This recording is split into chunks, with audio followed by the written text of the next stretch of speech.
I heard you talking about horror necessarily isn't your genre. I want to talk about the title of this movie, the term "Speak No Evil." What does that mean to you?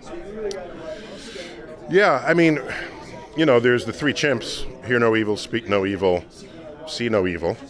And so it's one of the three things you don't do, I guess, lest there be consequences to your actions. So that's kind of what it means to me prior to seeing the film. But maybe the film will change that. Yeah, maybe the definition changes. I heard you mention earlier on the carpet, The Martian, Mark Watney. I don't know if you're a fan of Andy Weir, the novelist. He's one of my favorite sci-fi authors. Have you had the chance to read the book Project Hail Mary? And if so, what are your thoughts? So Andy Weir handed me one of my highest compliments ever. I had him on my podcast, my Star Talk podcast, and he said when he was writing The Martian, which is highly scientifically infused, he imagined I was looking over his shoulder at every turn because he didn't want me tweeting about some error that might have ended up in his book. I took that as a high compliment. But I count him as a friend, and Project Hail Mary, I can't wait till that's a movie.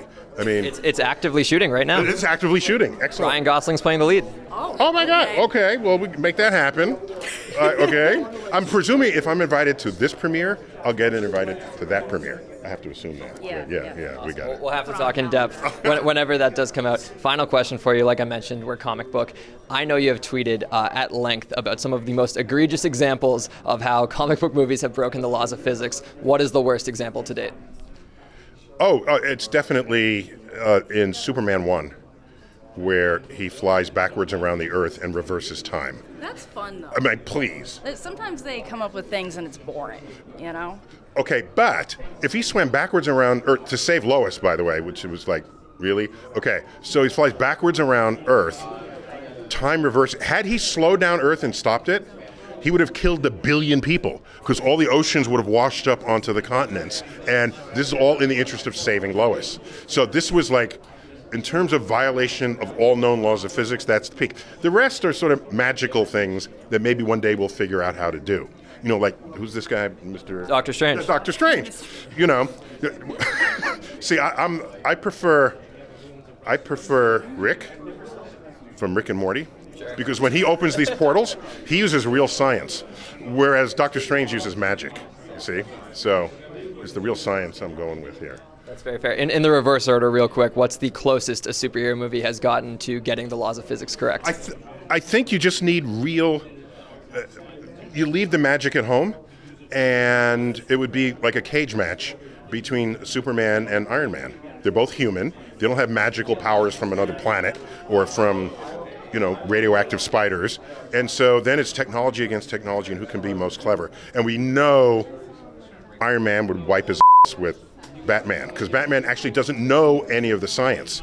It's his corporate military infrastructure rich guy that just buys it, whereas Iron Man knows everything that he's doing. He's in the lab.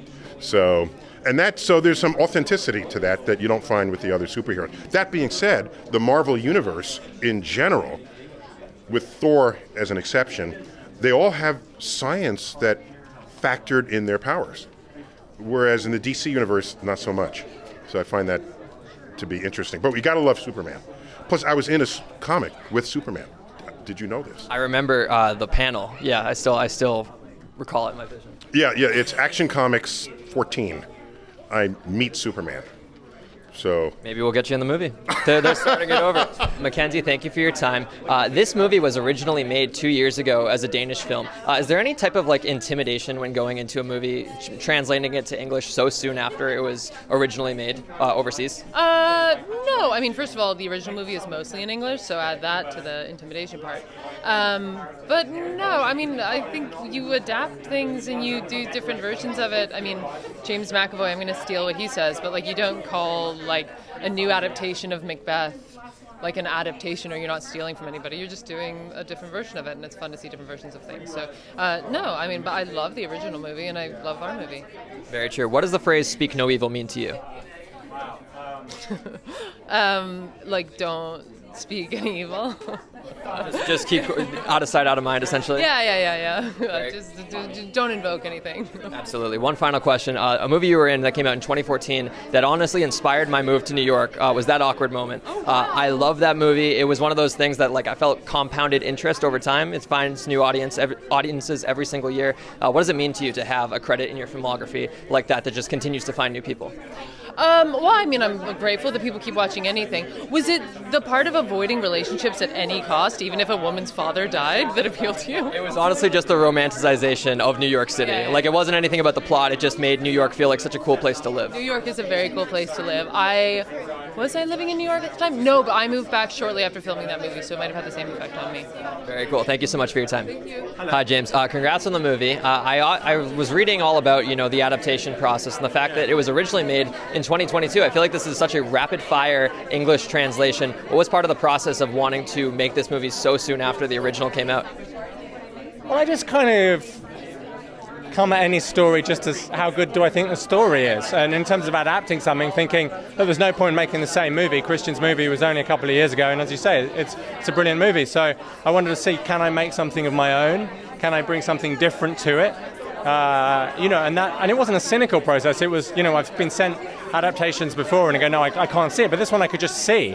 I thought this speaks to me and I think it will speak to other people. And by relocating it to the UK, making it culturally specific to a world I know and Americans that I know, I think it'll change the DNA of the project enough so that the two films can have an interesting conversation with each other. Absolutely. What was the conversation like with James McAvoy, that is, your leading star, about getting him involved? Because a lot of parallels to his character here and his character in Split, and just in terms of how psychologically unleashed they are.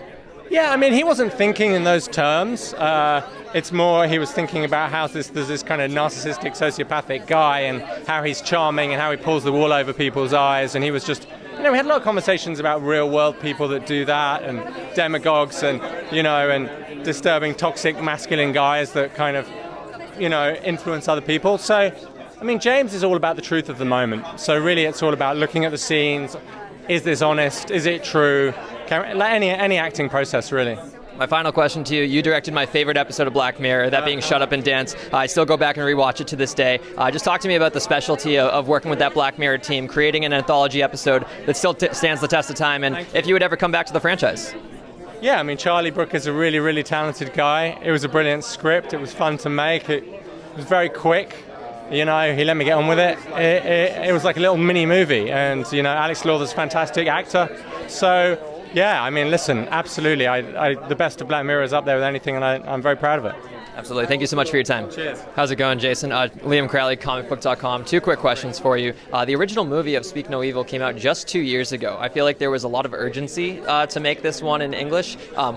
Translating to an English-made studio. Obviously, the first one still was in the English language. What about the story just made you want to attach yourself to this so quickly after? I love what the story said. I think we tend to say yes to people too quickly because we're worried about what they think of us. So I love the story about that. That's amazing. One final question for you. Comicbook.com. I would get killed if I didn't ask you for a Spawn update. What's the latest? It's coming. It's coming. We got the script. I think I tweeted it, so we got the script. So now we got to put it together. Jamie Foxx still attached? We got the script. Now I got to put it together. Okay, well, fingers crossed it all comes together. Thank you so much for your time.